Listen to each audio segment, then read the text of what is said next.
hay supuestos en los que se necesita disponer de una vivienda o se necesita demostrar que uno cumple determinados requisitos económicos o ciertamente, por ejemplo, ha habido grandes cambios en cuanto a la situación legal de, por ejemplo, es un requisito previo del que las personas tendrían que preocuparse antes de incluso de programar el viaje de sus hijos, que se preocupen por saber, por tener documentado que tienen o bien la patria potestad o la custodia de sus hijos. Bienvenidos a la Hora Nica Podcast. El día de hoy estoy muy bien acompañada, nada más y nada menos que con Mónica Casla, que ha venido desde Bilbao a su oficina de Madrid para contarnos un poco acerca de un proceso de reagrupación muy importante que seguro a usted, papás y mamá, les va a interesar muchísimo. Mónica, bienvenido. Ella es la gerente de Despacho Legal Pro. Bienvenida, Mónica. Muchas gracias, Noemí. Buenas noches y buenas noches a la audiencia de la Hora Nica. ¿Qué tal ese viaje? Cuéntanos. Muy bien, encantada de poder participar con vosotros en este podcast. Quiero dar las gracias a la Hora Nica por su invitación y también a Idealia Mundo Viajes, que me ha trasladado estas dudas tan importantes que tienen los familiares de personas que están en su país y que quieren venir a España y reunirse con las personas que están en España, bien sean residentes o españoles, para que les aclaremos las dudas sobre los requisitos que tienen que cumplir o el orden de, digamos, los trámites que tienen que realizar, ¿verdad? Muchas gracias. Mónica, aquí en mis notas yo tengo que en España hay papá y mamá, así como yo, de origen extranjero, sí, que tenemos residencia legal o incluso nacionalidad sí, española, y se plantean traer a sus hijos desde sus países de origen. uh-huh. Sin embargo, para reagruparles no basta solo con tener un permiso de residencia, tener una oferta laboral, sí, o ser nacionalizado, sino que incurren otras cosas, otros factores muy importantes para poder hacer esto realidad. Cuéntanos un poco sobre esto. Así es. Así un poco con carácter general, luego iremos a los detalles. Hay supuestos en los que se necesita disponer de una vivienda o se necesita demostrar que uno cumple determinados requisitos económicos o ciertamente, por ejemplo, ha habido grandes cambios en cuanto a la situación legal de, por ejemplo, los menores en España, porque había digamos, cierta flexibilidad con la custodia que el padre que estaba en España tenía sobre sus hijos y que muchas veces no contaban ni con el permiso o por lo menos con una autorización judicial, por ejemplo, para estar con sus hijos en España. Entonces esa situación ha cambiado de forma radical. ¿Y cuál ha sido ese cambio? Porque con la nueva reforma entiendo yo que hay otras cosas, ¿no?, a tomar en cuenta para llevar a cabo este procedimiento. ¿Cuáles son esa nueva normativa que de cierta forma viene a darle otro giro a este tipo de procedimiento? Sí, mira, yo creo que tenemos que diferenciar claramente la situación que a efectos de reunir a su familia en España tienen las personas que tienen residencia legal y quieren traer, por ejemplo, hablamos de hijos, sobre todo, en otra ocasión podemos hablar de otros familiares, pero en el caso de los hijos varía la situación si la persona que quiere traer a sus hijos es residente legal o es una persona ya nacionalizada en España.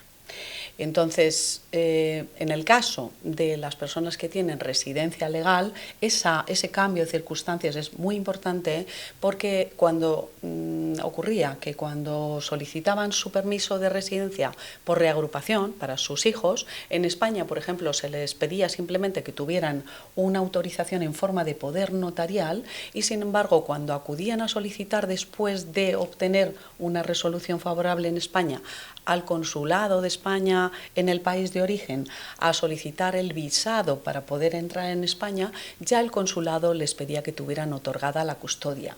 Y entonces en ese momento pensar que tú tenías un poder y que ahora tenías que ir al juzgado a solicitar la custodia de tus hijos era realmente muy complicado. Como no tuvieras el consentimiento del padre, realmente la posibilidad que tenías en ese momento de obtener la custodia para pasar el trámite del visado era imposible, ¿no?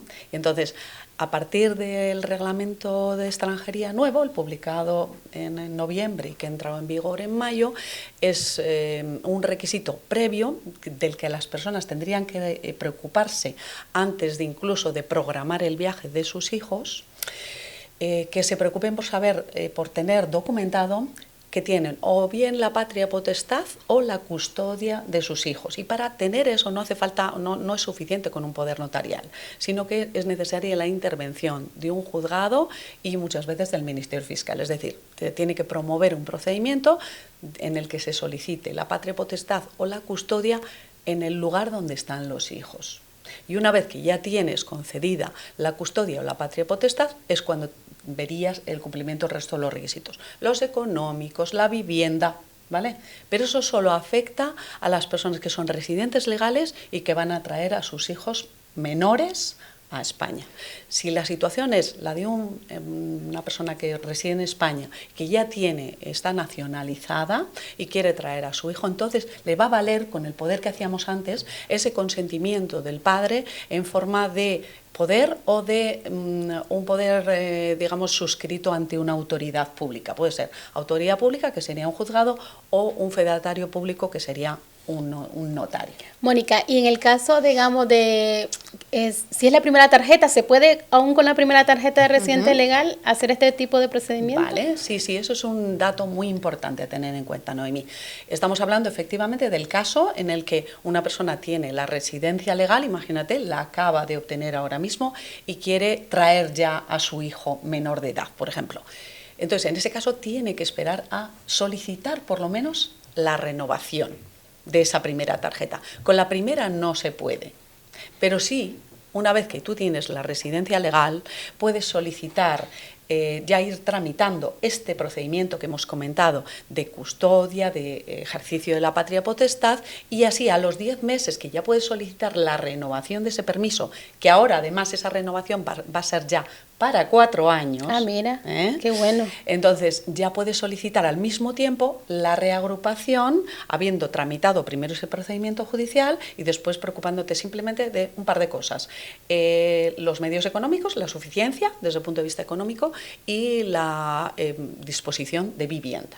Y entiendo que si los medios económicos también va dependiendo de la cantidad de hijos que vayas a reagrupar. Sí, ¿no? Efectivamente. Por ejemplo, si tengo 3 hijos, como ¿cuánto sería más o menos así como lo que yo tendría que percibir económicamente para poder hacer este tipo de reagrupación? Vale.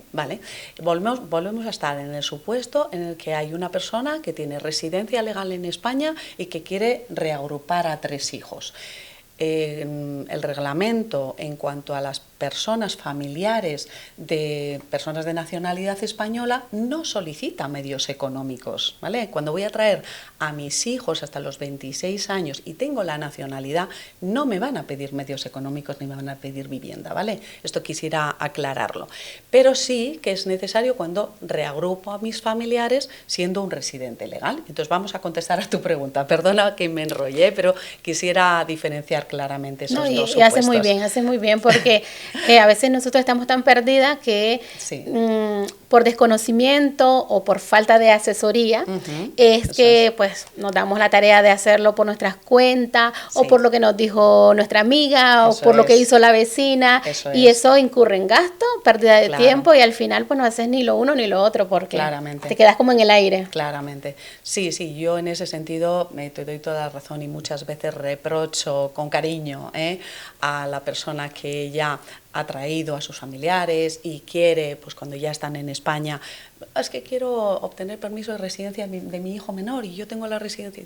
Pues ahora tienes que esperar 2 años porque es que lo has traído sin hacerlo por el procedimiento que tendrías que haberlo hecho. Porque siempre sigue estando eso de tener los 2 años residiendo o viviendo en España de aquella forma para poderlo reagrupar. Eso es. Si no los traes pidiendo el permiso de residencia desde el país de origen o desde el país donde se encuentre el menor, cuando los traigas a España y tienes residencia legal, tendrías que esperar 2 años de permanencia en España para que ese menor pueda solicitar la regularización. Y muchas veces, bueno, pues en el caso de los países latinoamericanos ya terminan obteniendo la nacionalidad española antes de ser residentes, ¿no? Claro. Pero, por ejemplo, antes era, si tú les traes con 16 años y no tienes la posibilidad de solicitar la nacionalidad en un corto plazo, ya es que no tendrías ni la posibilidad de solicitarles un permiso porque ya cumplirían los 18 claro. antes de cumplir esos 2 años de permanencia en España, ¿no? Pero bueno, hablando de lo que has comentado antes, que no terminamos de dar la respuesta en cuanto a los medios económicos que tenemos que justificar. Los residentes legales, cuando quieren traer a España a un hijo menor de edad, por ejemplo, tendrías, en este caso tú me planteabas el caso de tener 3 hijos y, por ejemplo, imaginémonos el caso en el que tú estás sola en España, ¿no? Además de solicitar ese procedimiento de custodia que hemos comentado antes o de ejercicio de la patria potestad para poder traerles, desde el punto de vista económico tendría que justificar, en principio, una cantidad del 150% del IPREM, que es un índice que publica la Ley de Presupuestos Generales del Estado todos los años y que son en este momento 600 euros, entonces el 150% serían 900, eso sería para las primeras 2 personas, es decir, tú y el primero de los hijos, y para los otros 2 un 50% del IPREM, o sea, otros 300 euros para cada uno, ¿no? Eso serían en total 1.500 euros. Pero en el caso de los menores está previsto, porque siempre hay un cuidado especial, la valoración del interés superior del menor, que sería reunirse con su familia. En el caso de ser menores, se facilita la reagrupación con una valoración diferente de los medios. Y fíjate que en el caso de hijos menores de edad, si los 3 son menores, para ti en tu caso tendrías que justificar el 100% del ingreso mínimo vital, que es otro índice, ¿vale? Son 658, algo menos de 660 euros, eso para ti, y solo el 10% adicional por cada uno de los hijos, o sea, por cada uno 66 euros más. Entonces ahí sí que ya cuadran los números de unas cantidades por el tipo de salario que eso perciben normalmente las personas. De hecho está muy por debajo, son 660 más o menos unos 190 euros, pues 850 más o menos, ¿no? Quien trabajando incluso de persona de empleada de hogar, si trabaja 30 horas, por ejemplo, ya son 1.035 euros sus ingresos brutos, que es lo que se va a tener en cuenta. Entonces ya le alcanzaría para traer nada menos que a 3 hijos ella sola. Pues mira, espectacular. Y en el caso de la vivienda, ¿es necesario tener tantas habitaciones como tantas personas que reagrupas o me vale con 2 habitaciones, por ejemplo? También es una cuestión muy importante, efectivamente. Lo primero, no hace falta una vivienda en propiedad. Ese es un lujo que hay personas que no se pueden permitir, ¿verdad? Tampoco hace falta que dispongamos de una vivienda solo para nuestra familia. Puede ser una vivienda, por ejemplo, compartida. Por ejemplo, el caso que tú has planteado, ¿no? Madre y 3 hijos. Si tenemos, por ejemplo, una habitación, 2 habitaciones en una vivienda de 3, por ejemplo, ya podríamos permitirnos el traer a 3 hijos, siempre que no haya en el empadronamiento, además de ti, por ejemplo, otras 4 personas. Ya sabemos lo que pasa con el empadronamiento muchas veces, que se facilita, muchas veces mediante precio incluso, ¿no? Estar empadronado a personas que realmente no residen, y entonces eso en un proceso de reagrupación realmente es muy problemático, efectivamente. Puedo tener yo misma alquilado un piso, tengo a 3 personas empadronadas, ahí si tengo que justificar que además voy a traer a mis 3 hijos va a ser imposible, ¿no? Sin embargo, si por ejemplo vive conmigo una pareja, esa pareja está en una habitación y yo voy a decir voy a tener 2 camas en una habitación para mí y para uno de mis hijos y otras 2 camas en otra habitación para otras 2 personas, perfectamente factible. Es una cosa un poco lógica y ordenada, pero que algunas veces no se plantea uno, sí, tengo piso, y cuando ves el certificado de empadronamiento colectivo hay 8 personas en un domicilio de 2 habitaciones, dices, no, porque no se permite. Por ejemplo, hay casos en los que van a valorar la vivienda y se encuentran con que teóricamente hay 6 personas en 3 habitaciones y resulta que hay uno que ha puesto su cama en la sala y está desplegada la cama en la sala. La sala no es un espacio para poner una cama, puede efectivamente uno vivir allí de forma real, pero si tenemos que justificar que la vivienda es adecuada, cada espacio tiene que ser destinado a su objetivo, ¿no? Exacto. Mónica, ya hemos hecho un repaso acerca de la vivienda, los medios económicos, incluso las cantidades de hijos a reagrupar. Luego de esto, ¿qué queda? Porque este episodio llega también en colaboración con Idealia Mundo Viajes. Idealia Mundo Viajes nos plantea de que hay clientes, hay mamá, papá, que quieren traer a su hijo en este proceso de reagrupación, ya teniendo una primera parte de todo esto adelantado. Es conveniente hacer una compra, incurrir en un gasto grande, porque los billetes internacionales suelen ser bastante elevado el costo. Es conveniente apresurarse a comprar estos billetes antes de tener un ok definitivo en este procedimiento. Vale. Buena pregunta. Vamos, antes de eso, les invitamos a suscribirse a nuestro canal de YouTube, La Hora Nica Podcast. Mónica, a tu respuesta. Sí. Mira, incluso a mí me pueden preguntar cuando empezamos con un proceso de reagrupación qué tiempo va a durar aproximadamente el proceso para poder calcular cuándo se pueden comprar los billetes. Pero realmente en estos procesos, porque hay una resolución, no, 2 resoluciones de una administración, no resulta muy seguro dar cálculos de tiempos, ¿vale? Igual en un proceso de agrupación podemos pensar en un plazo aproximado de unos 6 meses, desde que iniciamos el proceso hasta que pueden entrar en España los hijos, ¿no? En este caso. Pero para que nos hagamos una idea de lo que supone el proceso, esa persona que ha decidido traer, por ejemplo, a sus 3 hijos con una reagrupación familiar, tendría que iniciar, primero, reúne los requisitos, ha tramitado aquel procedimiento, imaginémonos que le trae solo y entonces ha tenido que solicitar la custodia, la patria potestad de sus hijos, reúne los requisitos desde el punto de vista económico, tiene vivienda y entonces inicia la solicitud del proceso de reagrupación. Se presenta la solicitud y legalmente debería estar resuelta en un plazo de 45 días hábiles, es decir, unos 2 meses. Otra cosa es que luego la administración vaya a cumplir esos plazos, pero supongámonos que es así, ¿no? Entonces llega la resolución, alegría para todos, es favorable, y entonces dispone de un plazo de 2 meses para solicitar el visado en el consulado. No se le puede pasar ese plazo, ¿vale? Entonces tiene que solicitar ese visado y para eso le tenemos que mandar la resolución y algún requisito más que hace falta, pero vamos, son documentales y son muy sencillos desde España. Y cuando son menores hay que tener en cuenta que no acuden directamente al consulado ellos solos, sino que tienen que acudir con una persona que está apoderada por parte de los padres para acudir en su nombre a solicitar el visado.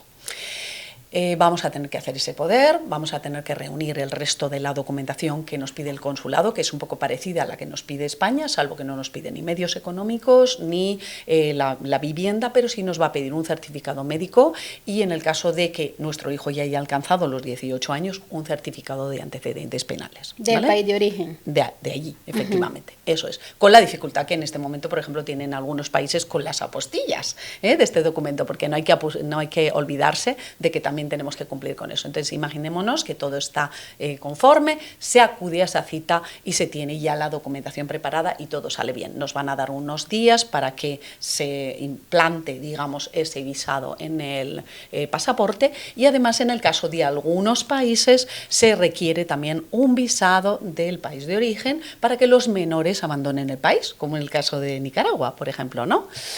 Entonces es un plazo adicional que ya se tiene que cumplir y después tiene uno otro plazo de 1 mes para entrar en España. Entonces, como digo, estamos ya calculando 2 meses del proceso de reagrupación saliendo bien, ¿no? Y si la administración es un poco ágil, otros 2 meses para solicitar el visado, ya son otros 2 que te den la cita y que tengas el visado de Nicaragua y el visado de España ya puesto y después entrarías. Entonces, ¿vale? En un quinto mes, digamos. En un quinto o igual incluso en un sexto. Entonces, aproximadamente que calcule uno que con 6 meses de antelación puede solicitar esa reserva de vuelo, pero con prudencia. Yo le diría a un cliente que me lo pregunta, igual es también una precaución propia de la profesión, que pues compre el billete, pero que lo haga con un seguro de cancelación, si es posible. Supongo que eso supone un coste adicional, pero también es verdad que nos asegura que al final vamos a poder viajar y que si no nos lo van a poder retrasar. De eso sabe más Idealia Mundo Viajes, ¿verdad?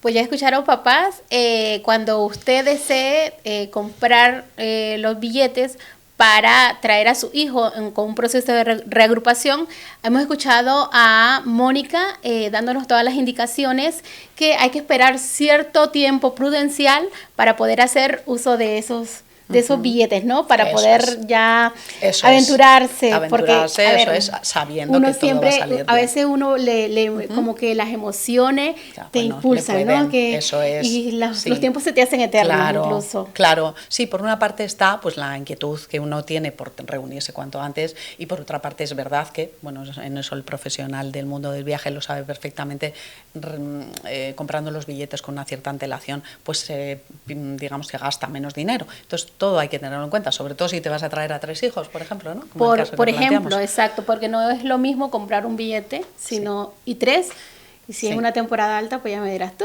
Sí, efectivamente. Bueno, y también, pues, porque, por ejemplo, en el caso de Idealia, tiene cierta flexibilidad también de los pagos, entonces, también por esa parte es que lo hacen los papás, porque dicen, mira, si de aquí a que me salga o que me aprueben la resolución de reagrupación, yo puedo ir pagando de manera que cuando ya la tenga, ya tenga prácticamente todo cancelado. Entonces, yo creo que también por esa parte es que por la financiación. Lo hacen.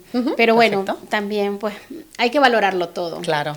Y llenarnos de paciencia, de más paciencia, que si ya hemos esperado lo mucho, esperemos lo poco. Efectivamente, muchas veces para cuando podemos iniciar un proceso de reagrupación familiar tenemos que esperar 2 años de permanencia ilegal en España, solicitar un permiso nosotros, tenemos que esperar a poder solicitar esa renovación para poder hacer la reagrupación, que menos después de 4 años que esperar 6 meses más y traerlos en condiciones. Yo, desde luego, les animo a que vengan ya con su permiso de residencia desde el país, ¿eh? La Hora Nica Podcast llega gracias a Idealia Mundo Viajes. Tu destino es el nuestro. Recuerda que nos encuentras en calle Guavairo, número 6, en el Metro Carabanchel, Madrid. ¿Has planteado que hay una diferencia entre reagrupar a tus hijos con una residencia, con un NIE, o con nacionalidad? ¿Cuáles son esas diferencias? Pues mira, ha sido, digamos que, al meollo de la cuestión de uno de los grandes cambios del reglamento. Antes también era diferente, quiero decir, traer a tus hijos teniendo la residencia o teniendo la nacionalidad. Pero ahora se plantea que hay ciertos cambios que van a hacer que algunas personas, por confusión, porque al final nos contamos cómo hemos hecho nosotros las cosas antes, y pensamos que ahora se pueden hacer de la misma manera, pueden dar lugar a que haya perjuicios para quien no consulte antes, ¿no? Entonces, la primera cuestión que plantea el reglamento en cuanto a traer a los hijos de personas que ya tienen la nacionalidad española es la edad. El límite ya no está, digamos, para poder reagrupar a un hijo sin tener que demostrar grandes cosas salvo la relación familiar con el hijo, ¿eh? El límite ya no está en los 21 años como hasta ahora. El de la reagrupación de los familiares de los residentes legales, el límite son 18, la mayoría de edad, ¿eh? En el caso de los hijos de personas de nacionalidad española, los vamos a poder traer hasta los 26 años. Incluso después, si podemos demostrar que están a nuestro cargo, que son personas que no pueden, digamos, atender a sus propias necesidades por problemas de salud, pero vamos a hablar de los menores de 26, ¿no? Que son el caso general. Entonces, ¿qué ocurría antes? Que tú querías traer a un hijo, por ejemplo, teniendo tú la nacionalidad española, y un país que no necesita visado para poder venir a España, le traía el familiar español al hijo con un acta de manifestaciones diciendo que le quería reagrupar, y aquí se hacía un proceso de solicitud de permiso de residencia. En principio, el reglamento quiere ordenar esto y que no pase de esa manera, que una persona venga sin tener una autorización ya concedida, ¿vale? Es verdad que hay como una excepción y habla de una excepcionalidad en el caso de que las dos personas, el familiar español y el extranjero que va a ser reagrupado, estén ya en España, pero creemos que la interpretación correcta es hacerlo de forma excepcional. Aquellas personas que estuvieran ya en España familiar extranjero de persona de nacionalidad española que tiene menos de 26 años y que estuviera antes de la entrada en vigor del reglamento no tiene que tener preocupación por eso. E incluso creemos que va a haber un cierto, digamos, una cierta laxitud a la hora de aplicar esto y que puede ser que en los primeros tiempos todavía nos permitan que solicitemos el permiso si hemos entrado después del 20 de mayo y solicitar ese permiso en España, estando los dos en España. Pero a medio plazo, y de hecho nosotros ya lo estamos aplicando en el despacho, el reglamento no parece concebir el que se pueda hacer de esa manera. Hay dos casos muy claros de cómo hay que hacerlo. El primero sería que los dos, el español y el extranjero que va a ser reagrupado, estuvieran en el país de origen.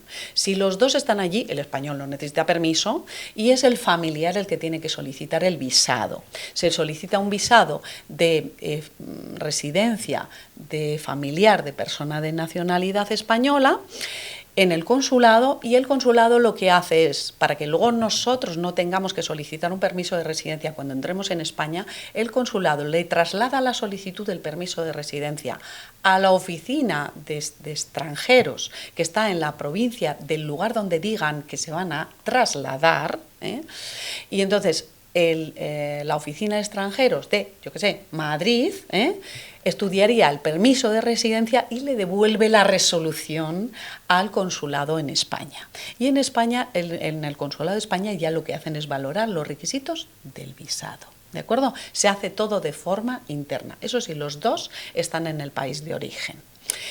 Si el español está en España y el menor que va a ser reagrupado o el hijo menor de 26 que va a ser reagrupado está en el país de origen o en otro país, lo que tiene que hacer el español es presentar la solicitud en España, en la oficina de extranjeros donde reside, y entonces esa oficina de extranjeros va a valorar su permiso de residencia, y cuando ya sale la autorización, la resolución favorable, vamos a hacer un proceso como el que hemos comentado para la reagrupación de las personas que tienen residencia legal en España. Se va a trasladar la resolución, se va a solicitar el visado allí y van a entrar en España ya con su permiso de residencia y su visado de residencia. ¿De acuerdo? Y ya en esto de nacionalidad, en este tipo de procedimiento ya no es necesario acreditar medios económicos, una vivienda, no. Ya esto ya... Los menores de 26 no tienen que justificar eso. Quizá hay alguna excepción en el caso de menores de 26 que se hayan casado y tienen sus propios hijos. Ahí ya no estaríamos hablando de esa situación de hijos menores de 26 que se presuponen que están a tu cargo, sino que ahí vamos a tener que demostrar que toda la familia, unidad familiar que ha formado ese hijo menor de 26, está a cargo de la persona de nacionalidad española. Pero yo creo que es meter mucho ruido explicar esto. Pero estamos hablando de un caso general en el que yo te decía, Mónica, perdona, soltero, en el caso de reagrupación con NIE, por ejemplo, a mí como la madre me solicitan unos medios y una vivienda. Esto con nacionalidad ya no existe. No, eso con los hijos menores de 26 años no tenemos que justificar ni vivienda ni medios económicos. Estupendo. Entonces eso es una gran ventaja, claro. Pero sí que tenemos que tener en cuenta esa regla general que es o los dos estáis en el país de origen y entonces se solicita el visado, o el español está en España y el hijo está en el país de origen y entonces se tiene que solicitar el permiso antes de venir a España y tramitar un visado. Eso como regla general. Si hay alguna persona, y esto nos podemos encontrar con casos, que fiándose de la opinión que le ha dado a alguien o incluso de algún asesoramiento inadecuado, ha venido a España y ya tiene a su hijo aquí, menor de 26, pues yo le animaría a que lo intente, porque en los primeros tiempos quizá va a haber más manga ancha, digamos, ¿no? Con estas resoluciones. Esperemos que sí, porque yo no les deseo ningún mal, desde luego, ¿no? Pero a futuro les recomiendo que lo que hagan sea intentar o iniciar ese proceso como se debe hacer de forma prevista por el reglamento. Solicitar el permiso de residencia, solicitar el visado, entrar ya con permiso en España. Mónica, yo de primera mano conozco varias personas de que traen a su hijo o ya están pensando en traer a su hijo, pero todavía no tienen nacionalidad. Incluso ellas pueden estar ya, digamos, con la primera tarjeta. Sí. Entonces, si se traen a su hijo va a quedar aquí. ¿En qué situación? Claro. Estamos hablando de una persona que le trae sin hacer el proceso de reagrupación familiar, ese no hay discusión. Así como hemos hablado de la posibilidad de que alguien venga como hijo de una persona de nacionalidad española y que lo pueda intentar, aquí es que no se puede intentar si tú eres un familiar de una persona con residencia legal menor de 18, solicitar el permiso de residencia estando ya en España. Me lo he traído.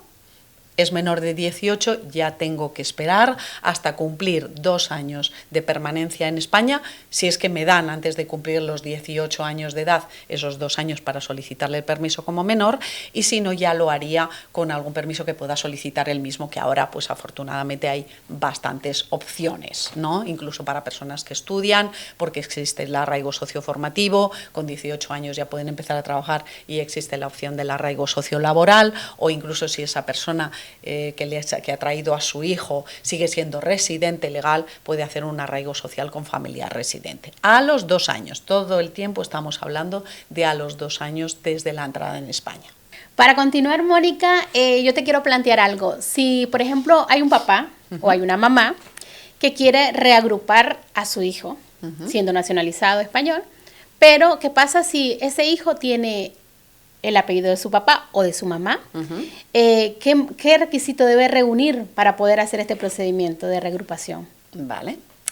Estamos hablando entonces del caso de que una persona de nacionalidad española quiere reunir a su hijo consigo y es un hijo menor de 18 años. Si el padre se encuentra con la madre o la madre con el padre, quiero decir, el nacionalizado español vive con el padre del menor, entonces tendríamos que demostrar esa convivencia, ese empadronamiento colectivo y ya constaría como que hay un consentimiento. Lógicamente, si tú le vas a traer a vivir contigo y el padre vive contigo, ya no necesitas más consentimiento. Ahora, por otro lado, si el otro progenitor, quiero decir, del menor, vive en España o vive en el país de origen o vive en otra parte del mundo, pero no vive con el progenitor que trae a su hijo, teniendo la nacionalidad española, el progenitor, entonces en ese caso hace falta, como hemos comentado antes, un consentimiento expreso del padre que tiene que ser otorgado ante autoridad pública o fedatario público, es decir, como un poder notarial, por ejemplo, suele ser lo más común, en el que el padre da el consentimiento, el padre de la madre, el otro, da el consentimiento para que el hijo menor venga a vivir a España con el progenitor que le está reagrupando, con el de nacionalidad española. Y en ese permiso, en ese poder, tiene que figurar que viene a un proceso de reagrupación o a nacionalizarse. Tiene que indicar, ¿no?, el documento. Sí. Bueno, en ese caso, lo que se diría en el caso de hacerse, por ejemplo, en el país de origen, es que se está dando consentimiento para que para autorizar a la madre o al padre que va a reagruparle a traerle a España a residir con él. Y luego, en el caso de que se quiera aprovechar, pues porque es un menor de edad, para solicitarle la nacionalidad española, podemos poner además facultades adicionales. Pero en sí, para el proceso de reagrupación, solo se le pediría que haya un consentimiento expreso de que se permite que el menor se desplace a España a vivir con la madre, el padre que le está reagrupando. Claro. Y una vez que ya, por ejemplo, ya está todo realizado, ya incluso el hijo está aquí, ¿sí?, ya tiene su tarjeta. Esa tarjeta le permite trabajar siendo mayor de edad, claro está. Sí. ¿Le permite trabajar con sí. este tipo de tarjeta sí. o no es posible? Vale, claro, hablando de menores, ¿verdad? Si hablamos, por ejemplo, de los casos en los que se trae a menores de edad porque son familiares reagrupados, hijos de personas con residencia legal, que son menos de 18, a partir de los 16 es legal trabajar en España con autorización del padre o de la madre. Entonces, a partir de los 16 podría ya trabajar. Y si no, ese menor que ha sido reagrupado con menos de 18 años y que cuando llega a los 18 ya está en edad de trabajar, también se le permite trabajar. Y no necesita ninguna mención. Su permiso de residencia, a veces nos preguntan, es que pone reagrupación familiar, pero no sé si puede trabajar. Ya te digo yo que sí. Si es mayor de 16 años, ese hijo puede trabajar por cuenta propia, por cuenta ajena, muchas horas, pocas horas, solo que si es menor de 18 le tenemos que dar nuestro consentimiento. Con la nacionalidad pasa lo mismo. El que viene con hijo, el que trae, quiero decir, a su hijo teniendo el padre la nacionalidad española, también tendría una autorización para trabajar, tanto por cuenta propia como por cuenta ajena, con la diferencia de que si yo traigo a mi hijo menor de 26 años a residir en España con este permiso, me van a dar un permiso de 5 años ya. Y entonces tengo la gran ventaja de que no tengo que renovar próximamente. En el otro caso sería como mínimo 1 año lo que te dan, ¿no? Y en este son 5 años por delante que me permiten un desarrollo mucho mayor, ¿no? Y pudiendo trabajar sin ningún problema. Gracias por brindarnos tanto conocimiento que nos viene muy bien a muchas mamás y papás, sí. Que sobre todo pues nosotros que somos nicaragüenses tenemos un sinnúmero de personas que necesitan una guía. No nos podemos dejar llevar por lo que nos dice la amiga, que a la amiga le fue así, que a mi vecina le fue así, que a mi hermana le fue así y yo lo voy a hacer de esta forma. No, hay que dejarse asesorar. Sí. Por los profesionales, por los que saben, y así nos va a venir mejor a todos. Mónica, cuéntanos dónde está ubicado Despacho Legal Pro. Claro, por supuesto. Mirad, en Madrid estamos en la calle Méndez Álvaro número 20, en el edificio de Spaces Atocha. Y en Bilbao estamos detrás del Ayuntamiento de Bilbao, en la calle Cristo número 1. No obstante, nosotros tenemos clientes de toda España e incluso de otros países del mundo. Por teléfono pueden concertar citas de forma telemática para no tener que acudir presencialmente a ninguna de las oficinas físicas e incluso estando en el extranjero también pueden concertar una cita y adecuamos nuestros horarios para poder atenderles en horarios de vida normal. Espectacular. Ya escucharon a Mónica. Usted no tiene inconveniente de acercarse al Despacho Legal Pro, ya sea presencial en la oficina de Bilbao o bien de Madrid. Y si no puede, no tiene tiempo o la distancia es un problema, no se preocupe. Usted llame, escriba que Despacho Legal Pro está para servirle. Porque, ¿cuál es el lema, Mónica? Contigo avanzamos. Avanzamos. Despacho Legal Pro. Este episodio llegó gracias a Idealia Mundo Viajes, Paquetería e Importaciones Pinolera, Trámite y Asesoría Elater y, por supuesto, Despacho Legal Pro. Contigo avanzamos. Muchas gracias. Hasta una próxima.